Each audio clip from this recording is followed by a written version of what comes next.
sino que esta vez dije, bueno, vamos a hacerlo al revés, ¿no? Y ante el mundo líquido tenemos que, un poco la apuesta es construir permanencia, ¿no?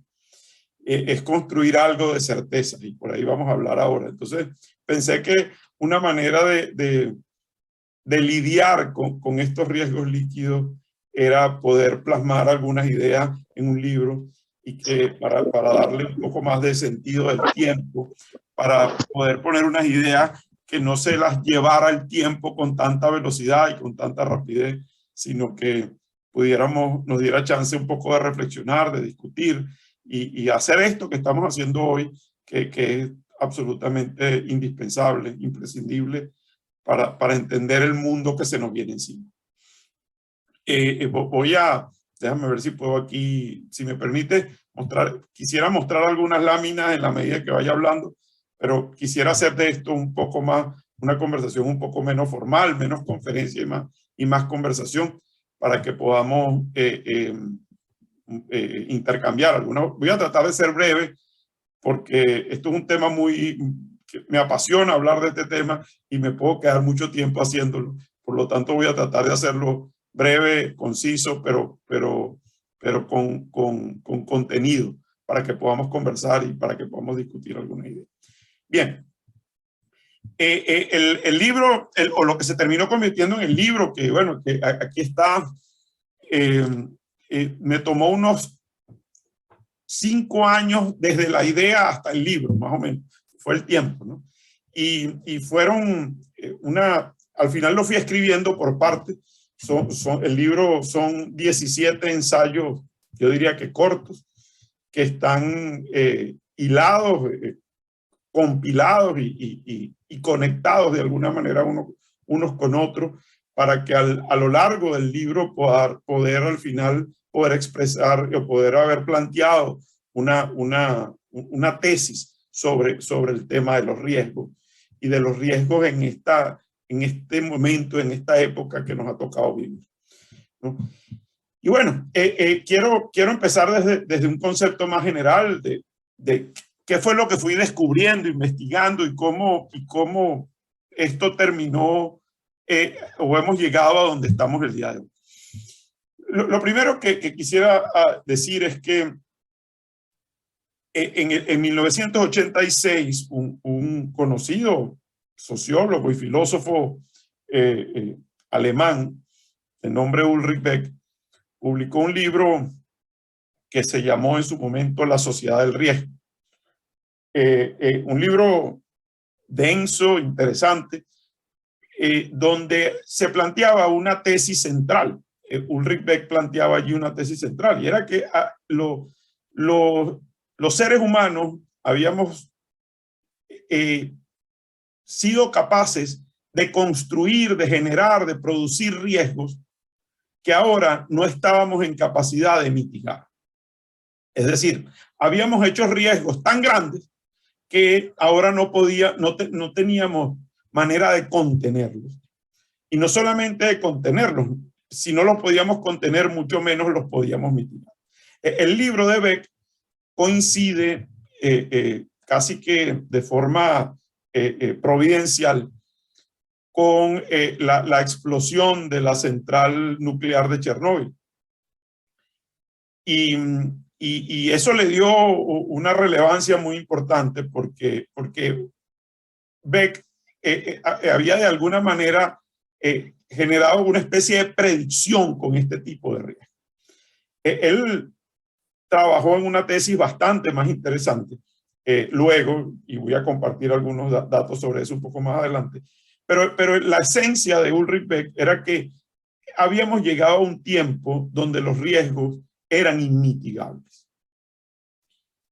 Y esa visión de los riesgos a mí siempre me llamó mucho la atención, porque yo dije, bueno, ¿cómo es posible que nosotros podamos llegar y construir y llegar a unos riesgos donde no podamos de alguna manera ni siquiera controlar, ni siquiera? Y cuando me empiezo a meter en este tema, me doy cuenta que es que ni siquiera los podemos contener, sino que ni siquiera tenemos conciencia sobre estos riesgos.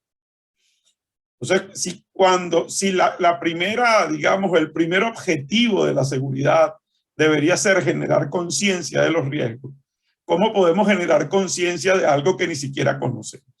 Entonces, es como, mira, haber metido el enemigo adentro de nuestra vida sin ninguna conciencia de ello. Y cuando me hice la pregunta, bueno, ¿cómo es posible que no tengamos conciencia de estos riesgos? Me di cuenta que había llegado como una especie de encrucijada en los riesgos. Y esa encrucijada me hacía pensar que habían unos riesgos de los que no teníamos conciencia porque no teníamos suficiente información o porque no teníamos las herramientas suficientes para poderlos contener o mitigar, pero que había otros riesgos que son intrínsecos a nuestra sociedad. Unos riesgos que por mucho que sepamos, que por mucha inclusive conciencia que tengamos, no vamos a tener herramientas suficientes para poderlos mitigar en algún momento, porque son riesgos, y en el libro, lo dice la persona que escribió el prólogo del libro, que es un gran amigo, que se llama Luis Emilio Bruni. Luis Emilio lo plantea en el libro y dice, es que hemos llegado a un tiempo de riesgos ontológicos. Los riesgos, estos riesgos que cuando tengamos conocimiento suficiente, información suficiente, podríamos llegar a mitigar, son riesgos más epistemológicos, mientras que los riesgos que en su propia naturaleza, por la dinámica del mundo en el que vivimos, están de alguna manera insertados en nuestra propia vida, en nuestros propios procesos, en nuestras propias dinámicas de sociedad, se han convertido en riesgos ontológicos. Es decir, son riesgos que forman parte de nuestro ser, forman parte de nuestra vida y con los que no nos queda a veces otra opción y otra alternativa que aprender a vivir con ellos y aprender a lidiar en un mundo donde ellos están presentes. Los riesgos líquidos son riesgos ontológicos, definitivamente. Son riesgos que forman parte de nuestra dinámica de la modernidad. Y aquí quiero citar de nuevo a Beck, a Ulrich Beck. Beck decía que esto que hoy en día muchos filósofos y sociólogos han llamado riesgos o que lo han llamado la posmodernidad, bueno, Beck lo llamaba la modernidad reflexiva. Y otro sociólogo que es Zygmunt Bauman lo llamó la modernidad líquida. Y un poco de allí yo tomé obviamente el título del libro y ya lo podré explicar un poco más adelante. Y un poco lo que planteaba Beck en esta modernidad reflexiva, y es que la sociedad del riesgo es parte de esta nueva manera de vivir y que nos hemos hecho de alguna manera adictos a vivir del riesgo y con el riesgo. Es decir, hemos aprendido a entender que en el riesgo o detrás del riesgo siempre hay una especie de trade-off que si lo sabemos entender podemos terminar en una posición mejor de la que antes estábamos. Es decir, si somos unos gerentes del riesgo, podemos mejorar nuestra condición dentro de la sociedad y nuestra posición económica, social, cultural dentro de la sociedad. Y eso, como sociedad, nos ha venido haciendo, y la palabra que yo utilizo en el libro es un poco arrogantes. Es decir, nos ha dado cierto sentido de prepotencia, que tenemos control sobre unos riesgos que son intrínsecos a nuestra manera de ser en nuestra sociedad. Y llegó la pandemia. Y de alguna manera la pandemia fue como ese balde de agua fría que nos cayó encima y nos hizo ver y sentir que no es así. Que esa arrogancia al final no es una cosa distinta que un manto que permite cubrir nuestra incapacidad para no entender lo que nos está pasando. Y que si no somos un poco más humildes y no damos un par de pasos atrás y no nos planteamos de que si no entendemos el mundo en el que vivimos, mucho menos vamos a entender sus riesgos. Entonces, bueno, nosotros tenemos que empezar a ver dónde estamos parados y a partir de allí plantearnos algún modelo, de alguna forma, cómo abordar esta nueva forma de no solamente de entender para ser conscientes de los riesgos, sino a ver si los logramos gerenciar. Porque quizás no los podamos mitigar, pero quizás sí los podamos gerenciar. Y ahí empezó este proceso de exploración que yo terminé denominando riesgos líquidos, y lo denominé riesgos líquidos porque simplemente eran riesgos que no podemos contener. Son riesgos que se derraman, riesgos que están fluyendo y que se parecen mucho a nuestra realidad, a nuestra modernidad de hoy, donde no estamos en un solo sitio, donde no vivimos estáticamente parados sobre una misma realidad, sino que la realidad se ha convertido en un fluir permanente, en un tránsito permanente. Entonces vivimos metidos como en una dinámica del cambio permanente, nos guste o no nos guste, a pesar de que a veces somos resistentes a ese cambio. Pero ese cambio tiene unas características y esas características hay que entenderlas para poder ver también cómo se forman estos riesgos. Para entender esto, yo decidí dibujar un par de curvas. Una primera curva, que es esa línea azul que ven allí, que yo la llamé la línea del entendimiento del mundo. Es decir, hubo un momento donde teníamos mucho más control, como decía Beck, del mundo. Es decir, habían riesgos muy grandes, pero en general teníamos cierto entendimiento que existían y a veces no teníamos las fórmulas o el conocimiento para mitigarlos, pero eventualmente lo lográbamos. Bueno, y logramos muchas cosas. El avance de la tecnología estuvo montado en eso realmente. Pero en paralelo, y sobre todo esta dinámica de mundo que vino acompañada con la globalización y con un proceso de aceleración tecnológica en el mundo, nos creó un ritmo distinto de entender el mundo y llegó a un punto donde la velocidad en la que el mundo lo entendemos es distinto a la velocidad en la que el mundo se ha ido globalizando y se ha ido entretejiendo en un proceso de hiperconectividad y de hiperglobalización, donde se han reducido las distancias y donde los espacios físicos se han transformado completamente y podemos estar en muchos sitios al mismo tiempo retando prácticamente a la física. Y digamos, los ciudadanos de este mundo hemos entrado en esa dinámica sin entenderla. Y lo que ha pasado es que estas dos curvas se cruzaron en algún punto y se ha abierto una brecha inmensa entre nuestra capacidad de entender al mundo y el ritmo acelerado en que ese mundo está cambiando. Y esa brecha, ese espacio que se genera allí, que finalmente este es un proyecto. Ese espacio que se genera allí es el espacio donde se germinan estos riesgos de naturaleza líquida. Hay gente que comenta, que dice que esas curvas se cruzaron el 1 de junio del 2007, o sea, con fecha y hora, porque fue el día en que Steve Jobs sacó al público el primer teléfono, el primer smartphone, que fue el iPhone. Y que a partir de ese punto empezó un proceso acelerado de tecnología y de cambio en el mundo que nos empezó a meter en esta dinámica en la que hoy en día estamos. Yo no sé, o sea, podríamos decir que ese fue el punto, pero realmente yo lo que sí sé es que ya esa curva se cruzó. A lo mejor se cruzó el 1 de junio del año 2007, o se cruzó antes, o se cruzó después. Lo que sí es claro es que se cruzó y que ese espacio, esa brecha en donde nacen, en donde se gestan estos riesgos, es donde estamos metidos el día de hoy.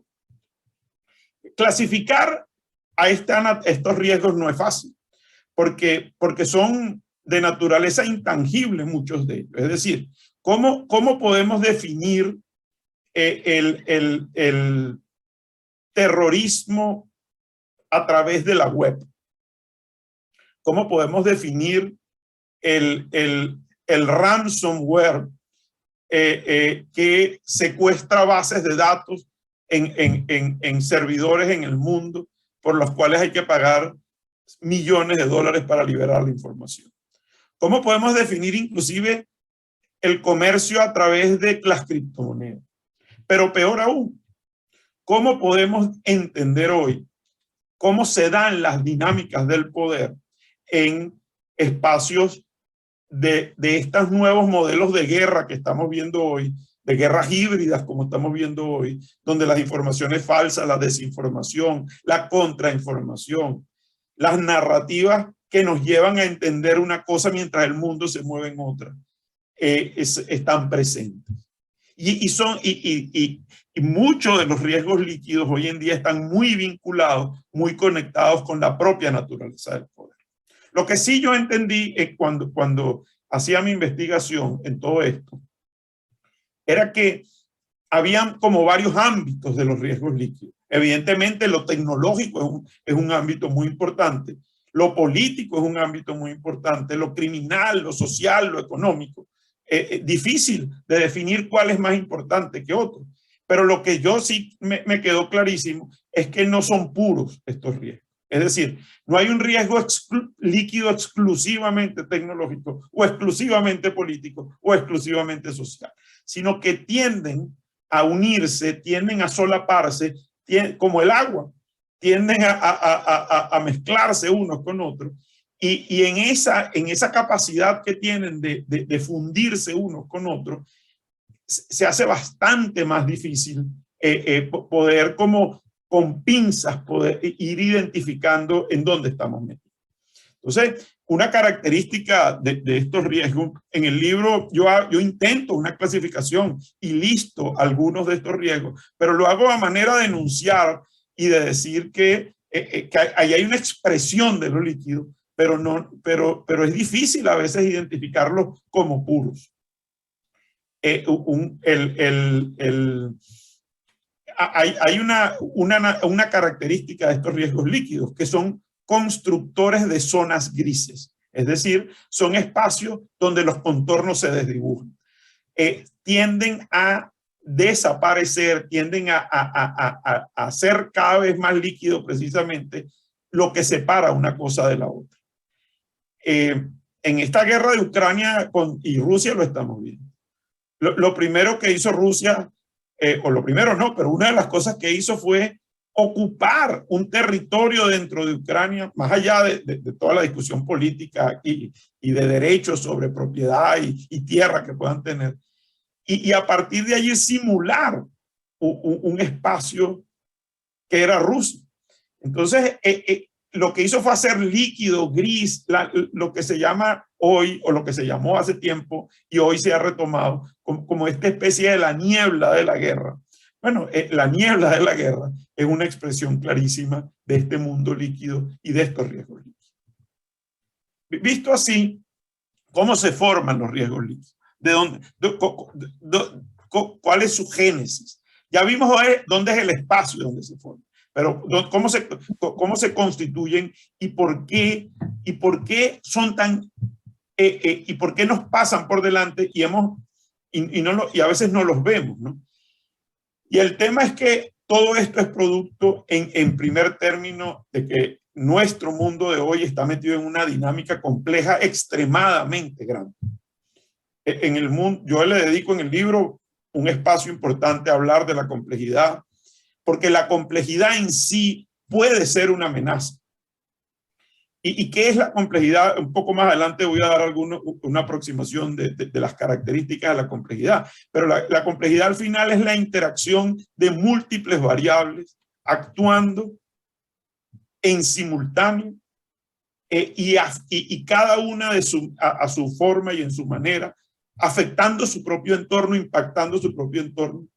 Y esta dinámica de múltiples variables actuando, interactuando unas con otras, la primera característica de la complejidad. Imagínense en el mundo de hoy cómo prácticamente cada persona se ha convertido en una fuerza porque tiene el poder de cambiar su entorno. Tenemos redes sociales, tenemos hiperconectividad, tenemos capacidad de influir por lo menos en nuestro entorno local, y esto es una dinámica caótica. Y como toda dinámica caótica es iterada y reiterada. Basta que un proceso se dé y se vuelva a dar y se vuelva a dar para que esos pequeños cambios, como no son lineales, es decir, hay capacidades de las relaciones causa-efecto están desproporcionadas, podemos terminar cambiando y generando grandes riesgos con unas cuantas iteraciones de este ciclo. Entonces, bueno, es un mundo complejo, es un mundo que no comprendemos, y en esa dinámica entre incomprensión y complejidad, lo que generamos es el eje de los riesgos líquidos, que es la incertidumbre. La incertidumbre, bueno, aquí esto se parece un poco a lo ontológico y a lo epistemológico. Hay incertidumbre ontológica y hay incertidumbre epistemológica. Pero lo que sí es cierto es que hay la física y la naturaleza vive con unos rangos de incertidumbre que no podemos cambiar. Y la incertidumbre, como ustedes, mis queridos amigos, saben, es el antónimo de las certezas. Y las certezas es el sinónimo de la seguridad. Por lo tanto, cuando esta dinámica lo que nos mete es en un mundo de incertidumbre ontológica, lo que nos está metiendo es en un espacio inmenso de inseguridad. ¿Por qué? Porque no tenemos ninguna certeza de este mundo donde estamos entrando y que nos luce extraño. Y cuando un mundo es de incertidumbre, es un mundo impredecible. Es decir, no podemos proyectar el futuro con un grado con cierto grado de precisión o con cierto grado de asertividad, porque simplemente desconocemos las relaciones de esta complejidad que no sabemos dónde nos va a llevar. Entonces, en esa dinámica realimentada permanentemente en múltiples ciclos de iteración, de incomprensión, complejidad, incertidumbre, impredecibilidad o impredictibilidad, terminamos metidos en unos riesgos que por eso es que nos cuesta tanto comprender. Visto así, cualquiera diría, bueno, pero entonces no podemos hacer nada, ¿no? ¡Wow! ¡Qué reto es esto!, ¿no? Y yo por un tiempo, cuando pensaba en todas estas cosas, decía, bueno, ¿y qué podemos hacer? ¿Cómo podemos abordar esto, no?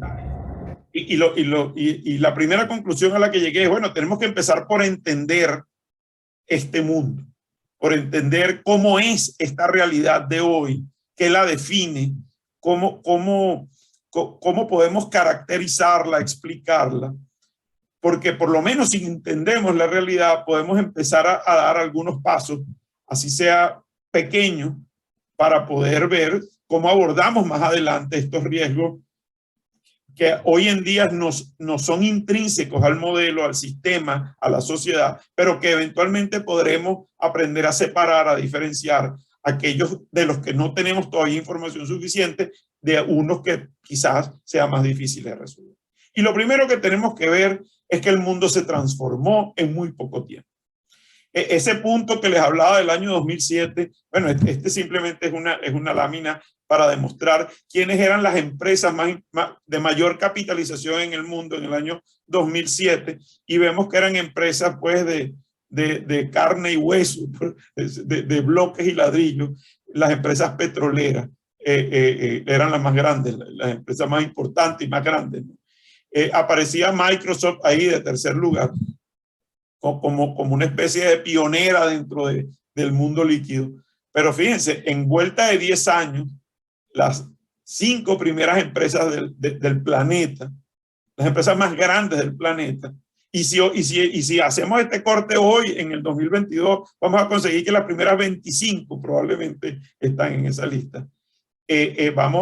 Son empresas que ya no están hechas de ladrillos y cemento.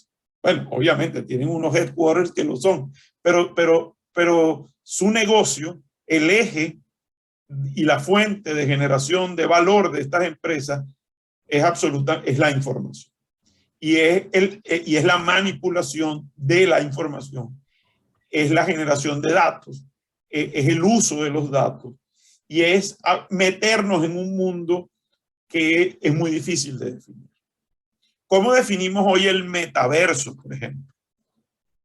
¿Qué es? ¿Cómo se compran? Y lo increíble es que hay gente comprando propiedades en el metaverso, ¿no? Que nadie sabe dónde está, pero todo el mundo sabe que puede llegar a él de alguna manera. Ese es el mundo que se va construyendo aquí. Y vuelvo a la visión de Beck, de Ulrich Beck en este tipo de cosas, ¿no? Ulrich Beck decía que este mundo de extraño en el que estábamos entrando era un mundo que, además de ser una sociedad del riesgo que había generado adicción y le había aprovechado para sacarle utilidad, provecho al riesgo, tenía dos características adicionales. Una característica es la extrema individualización del ser humano. Es decir, el ser humano tenía cada vez más recursos y más capacidades para valerse por sí mismo, lo que lo llevaba a necesitar cada vez menos del otro, a ser menos corporativista, a integrarse menos a otro, porque se valía por sí mismo y cada vez tenía más posibilidades en ese proceso de individualización. Esa era una característica extremadamente importante y que hoy en día vemos que así es. Hoy en día el mundo, la gente se ha desconectado de las grandes corporaciones y vive un poco más en estos espacios de cada quien en su propia empresa. Aunque las empresas siguen existiendo, pero han tenido que reconstituirse bajo una visión así. Si no, vean, por ejemplo, Uber. Uber tiene 680,000 conductores independientes en el mundo. Y no tiene vehículos, todos son de los conductores. O sea, es una empresa que vive de la virtualidad, ¿no? Eso no quiere decir que no tenga riesgo, está llena de riesgos una empresa como Uber. ¿Cómo se gerencia un riesgo que es tremendamente líquido en un negocio como Uber? Esa era una de las preguntas que a mí me llevaban a tratar de entender. Y bueno, y la otra característica de la que hablaba Beck es este proceso de la globalización multidimensional. Es decir, el mundo se ha globalizado aceleradamente en múltiples direcciones y bueno, y es un proceso que no podemos detener, ¿no? Entonces, visto así, la complejidad, la incertidumbre, la impredecibilidad y la incomprensión del mundo nos lleva tremendamente a un mundo líquido y es en ese espacio, es en esa brecha donde hoy en día conviven estos riesgos que a quienes trabajamos en seguridad nos está tocando y nos va a tocar cada vez lidiar con más frecuencia y para los cuales deberíamos desarrollar estrategias y algún modelo de gerencia de estos riesgos. Yo aquí me permito citar una frase del propio Bauman, escrita hace casi 40 años, y es que la cultura hoy no consiste en prohibiciones, sino en ofertas. Las normas no son normas, sino son propuestas. La cultura se ocupa de ofrecer tentaciones, establecer atracciones, con seducción y señuelos en lugar de reglamentos, con relaciones públicas en lugar de supervisión policial, produciendo, sembrando y plantando nuevos deseos y necesidades en lugar de imponer el deber. Y resulta, amigos, que nuestra seguridad, la seguridad que nosotros conocemos, con la que hemos trabajado a lo largo de todos estos años, es una seguridad que si algo no es líquida. Está basada en valores, está basada en compliance, está basada en suelo firme y sólido. ¿Cómo entonces podemos nosotros? Y ese es el reto, y por eso es que el subtítulo del libro es El desafío de la seguridad global, o los desafíos de la seguridad global. ¿Cómo nosotros, con una seguridad que está pensada para que las cosas cambien, pero lentamente, o que no cambien, y que está fundada sobre lo sólido, puede operar en un mundo líquido? Ese es el gran reto. Y es entonces como tenemos que empezar a pensar a las personas y a las organizaciones en este mundo de riesgo líquido. Visto así, lo primero que tenemos que, o lo primero no, pero tenemos que entender cómo es el individuo líquido. Cómo es este ser humano que vive en esa línea roja y que está expuesto a todas estas dinámicas. Y yo en el libro lo defino, lo llamo el ser multiplexado, ¿no? Y es un individuo que para poder mantenerse en ese ritmo de ascendencia permanente, de adicción aceleracionista del cambio, de la globalización y la tecnología, ha tenido que virtualizarse, ha tenido que dejar atrás. Evidentemente vive en un espacio físico, pero ha aprendido a integrar lo físico con lo virtual de manera transparente. Y ese mundo, y lo ha llevado a un mundo donde las posibilidades son literalmente infinitas. Donde antes había un canal de televisión, yo recuerdo en mi casa habían 5 canales de televisión cuando yo era niño. Y eso era lo que podíamos ver en televisión. Y era en blanco y negro. Hoy en día hay infinitas posibilidades. Donde antes en una universidad habían 5 o 10 carreras universitarias, hoy en día hay rutas de estudio y casi que ningún estudiante termina aprendiendo lo mismo que otro, porque cada uno escoge y construye su propia versión de su propia carrera universitaria. Además lo hace online en una parte del tiempo, en un proceso de extrema individualización, como mal traducido, pero se usa mucho, de customización de tu propia vida.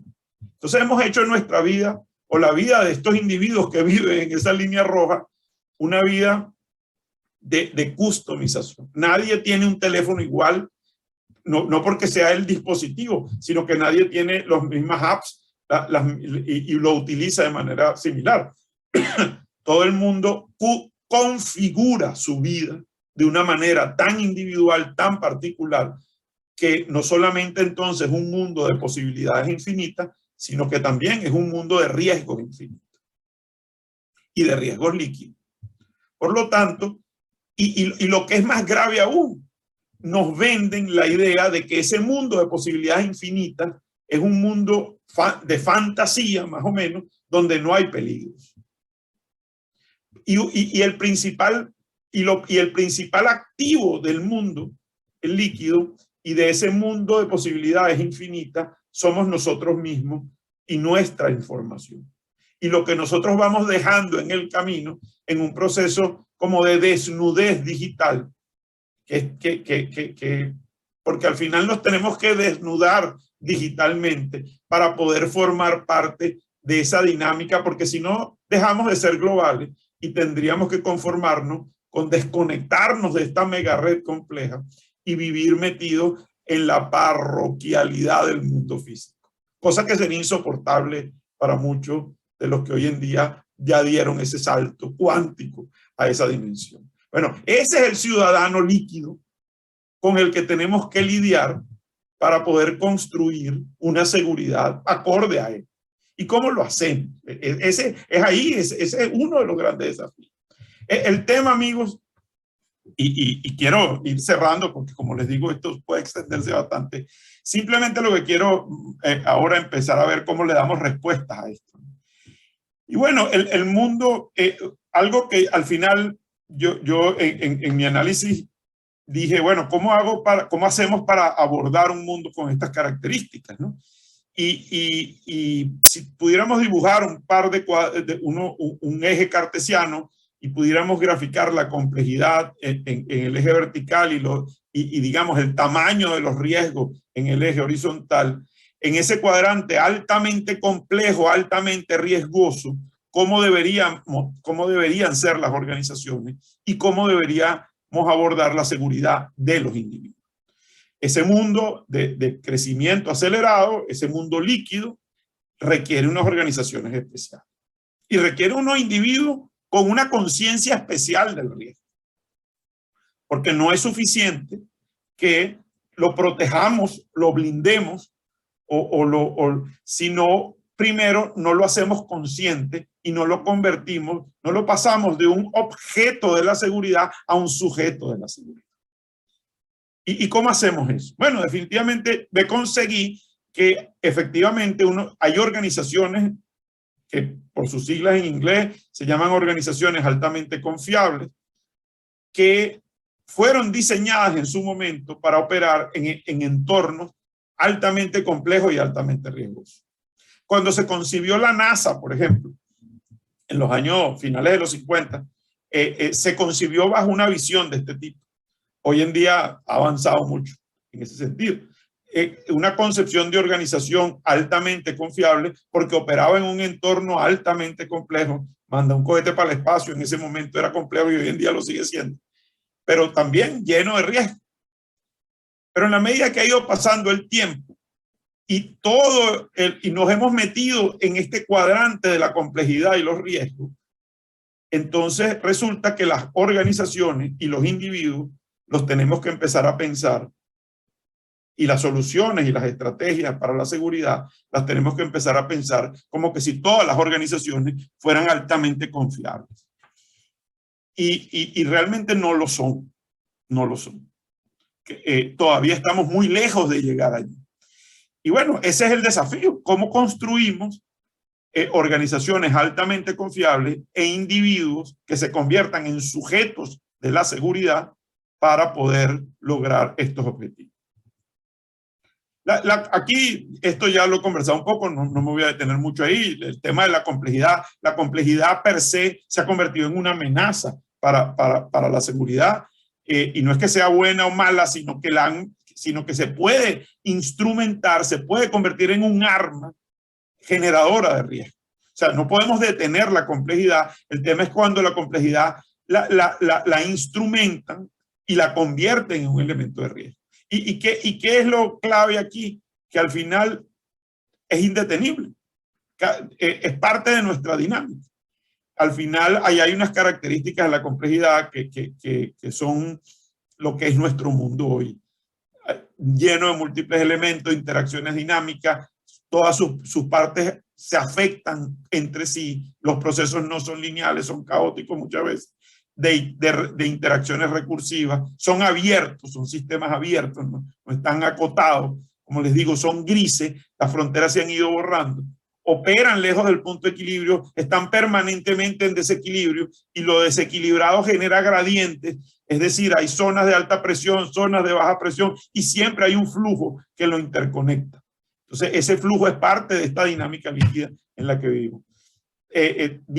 Todas tienen una historia, vienen de un pasado, evolucionan, cambian, etcétera, y actúan muchas de ellas o sea, no hace falta poner de acuerdo a todo el planeta para que actúe. Cada quien actúa desde su propia parcelita de la complejidad, pero esa pequeña actuación termina afectando, impactando a todo el conjunto, a todo el sistema. Esas son una de las características. En el libro me tomo un poco más de tiempo en explicarla, pero es clave entenderla para poder gerenciarlo, porque la complejidad es gerenciable siempre y cuando entendamos cuál es, cómo opera.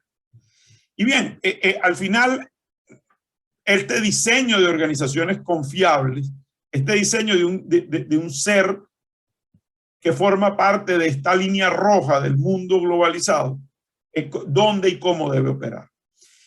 Y al final, yo identifiqué 4 grandes elementos que ayudan, que contribuyen a construir un modelo de seguridad en medio de los riesgos líquidos y que puede operar en estos entornos de alta complejidad y alto riesgo. Y esos 4 elementos son liderazgo, visión, cultura y estructura. Todos trabajando, apuntando a la generación de certezas. Es decir, cómo nosotros reducimos el elemento de incertidumbre y cómo podemos crear espacios, zonas estables, predecibles, a través de una visión, a través de la construcción de una conciencia del riesgo insertada en la cultura de una organización, con una estructura dinámica, flexible, que entienda cómo funcionan los flujos y conexiones de este mundo y con un liderazgo que entienda todo esto. Porque si no tenemos a la cabeza a alguien que lo entienda, pues muy difícil va a ser construir. Entonces, al final, es una organización altamente confiable y lo que lo hace confiable es la capacidad que tiene de construir certezas. Y como les decía al principio, construir certezas es construir seguridad. Es decir, nosotros no podemos aislarnos del mundo tampoco, no podemos salirnos de este mundo de la complejidad, de este mundo de los riesgos líquidos, pero sí podemos dentro de ese mundo de los riesgos líquidos construir espacios donde sé qué esperar, con individuos con capacidad y conciencia, generadores, emisores de seguridad y no como seres frágiles a los que hay que cuidar permanentemente. Tenemos que transformar el paradigma de la seguridad en torno al ser humano y que el ser humano sea el principal generador de su propia seguridad antes que tener que cuidarlo permanentemente, porque no podemos. Esto es un espacio virtual interconectado y de alguna manera fundido dentro de la liquidez de los tiempos, pero donde yo pueda generar ciertos espacios de estabilidad. Y en esa estabilidad puedo generar certeza y con esas certezas puedo construir algunas estructuras donde yo sepa qué esperar. Es decir, es una fórmula para la reducción de incertidumbre. Y bueno, ¿cuáles son las claves? Bueno, aquí doy algunas que explico a lo largo del libro. El liderazgo, bueno, ¿cuál es el perfil de este liderazgo? Un liderazgo que entienda la complejidad, que entienda el proceso de individualización de la sociedad, que asuma la incertidumbre con flexibilidad, que entienda que su rol es fundamental e indispensable en este tipo de cosas. Y así, bueno, voy paseando por algunos elementos. No los quiero aburrir demasiado con esto, creo que ya he dicho bastante, pero un concepto que pongo en el libro en relación a las estructuras es que ya las estructuras han dejado de ser jerárquicas y ahora son estructuras heterárquicas, es decir, son estructuras que operan en redes y donde lo que hay es convergencia por intereses o propósitos, en donde no necesariamente el enemigo de mi enemigo es mi amigo, pero donde puede haber gente que inclusive siendo mi competencia, podemos converger en ciertos espacios para generar certeza. Entonces, la heterarquía es una nueva manera de entender la estructura dentro del mundo líquido y a partir, la heterarquía para muchos de ustedes puede ser un concepto difícil de procesar, para mí lo es todavía, pero parte de imaginen lo heterogéneo, es decir, aquello que no es homogéneo, aquello que es separado uno de otro, que está individualizado, pero que no obstante eso es capaz de ponerse de acuerdo para organizarse. Esa es la función heterárquica y así opera. Opera en redes, etc., ¿no? Hoy en día las organizaciones son ensamblajes en red, son entornos tremendamente móviles. Hoy en día no podemos esperar que las cosas se calmen para poder avanzar. Tenemos que avanzar a pesar de la tormenta y tenemos que empezar, la seguridad tiene que asumir que tiene que adaptarse permanentemente a esta dinámica de flujos y conexiones porque tiempos más calmos pareciera que no vienen, ¿no? Igualmente el tema de la cultura, la construcción de conciencia, de mindfulness, de tener conciencia de no solamente de mis riesgos, sino de que yo vivo en un entorno que es tremendamente vulnerable y a partir de mi conciencia sobre mis vulnerabilidades, yo puedo aprender a cuidarme preventivamente. Esto es hacer el sujeto, esto es transformar al individuo de objeto de la seguridad a sujeto de la seguridad.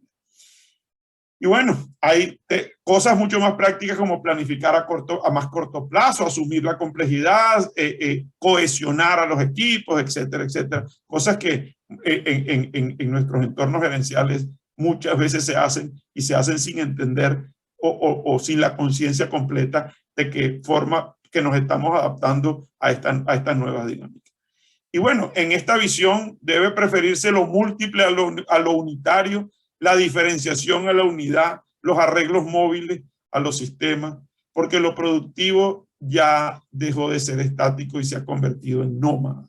Es decir, hoy en día somos unos grandes nómadas en este mundo líquido lleno de riesgos líquidos, en donde una vez que construyamos zonas de estabilidad y certeza, tendremos capacidades para abordar estos riesgos sin mayores catastrofismos, es decir, poniéndolos en su lugar, y podemos atrevernos a predecir el futuro más o menos con cierta precisión y con cierta, vamos a decir, asertividad. Lo dejo hasta aquí porque esto en grandes rasgos es lo que traté de explicar en 200 páginas, que es lo que tiene el libro. Muchas gracias.